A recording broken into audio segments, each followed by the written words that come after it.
this whole filling a vacancy is so anti-democratic.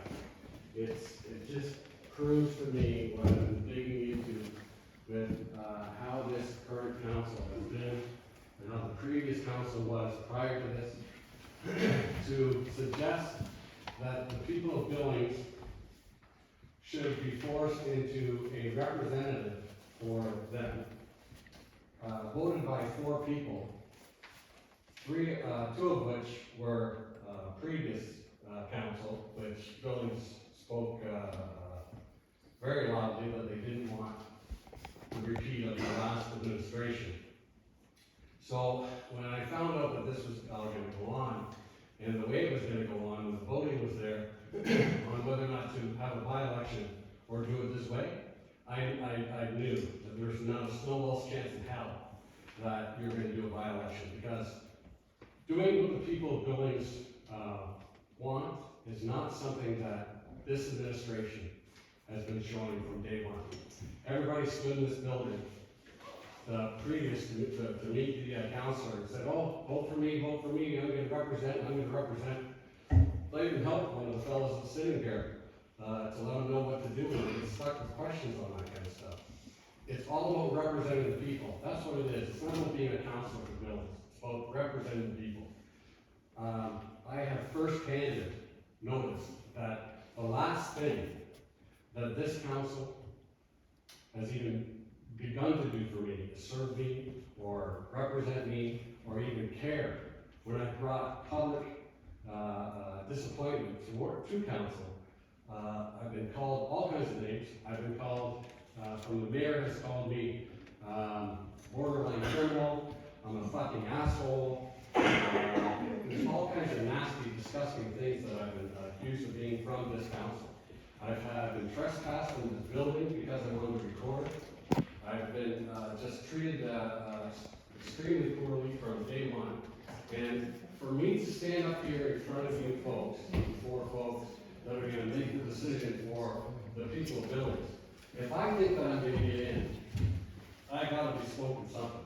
There's no way I'm going to get in. As a matter of fact, I'm going to open up my crystal ball and I'm going to predict what's going to happen. And that is the person that used to be on council from the last administration is going to get a seat back. So now we're going to have 3 people to 2. 3 out of 5 are going to be previous council, and that is not what Billings wants. And I think you all know that. But I think egos are going to play a part here, and it's not going to matter what the truth is. It's going to matter what you guys want, because you like to do what you're going to do. And it doesn't matter if anybody approaches you with a different attitude or a different idea, you're going to continue to do it. I wanted to bring something to everybody's attention, that the council code of conduct that we were given in our packages to stand up in front of here, the very first thing it says is serve and be seen to serve the public in a conscientious and diligent manner. Now, what have you done now? You've not replied to my emails, you won't reply to my phone calls, you won't do anything because I'm a hassle or I'm a pain in the ass to you. You are to observe and act with the highest standard of ethical conduct and integrity. That line almost made me throw up in my mouth. Not one of you have done that. You avoid the improper use of influence of your office and act without self-interest. Seriously, a simple thing like getting a key for the bulk water. I've got a guy up over here telling me, well, you're not going to get the key, but it's starting to rain soon, so hopefully you'll get some water. Self-interest. It just makes me sick, the whole list here. So I'm just going to read exactly what I would plan to do if for some snowball's chance in hell I got in. So, okay, so I have interest in becoming a counselor as I feel someone has to properly represent the people of Billings without any bias of personal feeling. I am that person. I am able to set my ego aside and implement into action the wants and needs of the residents and businesses of Billings. I have extensive experience, 12 years, in sitting on a board of directors, representing a group's membership, which would kind of like be the people of Billings, without considering any possible benefit to myself, as this is what the position is required. I cannot be bought. And I have a feeling that some people in this room can. I have noticed on multiple occasions, too many to list, that taxpayer money has been spent in excess, and I plan on putting an end to that, and doing so immediately. I admire democracy with every part of my being, and see its benefit in my everyday life as a Canadian citizen. I succeed at many things I set out to do, and I have all the confidence in the world that I will succeed as councillor.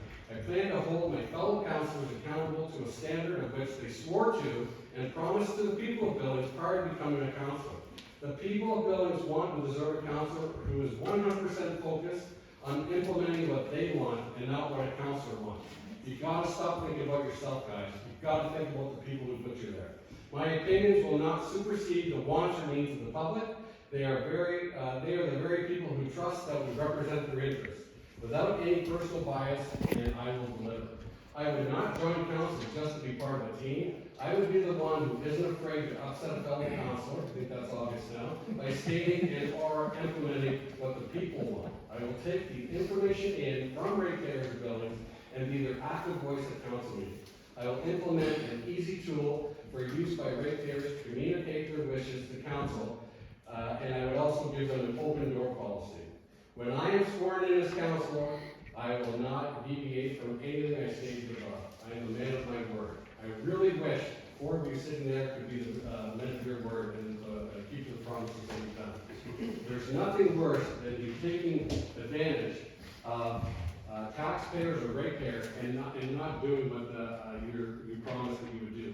Another thing I want to reiterate is I have this lovely T-shirt that I have made up. It's got Billings bylaw 2023-36.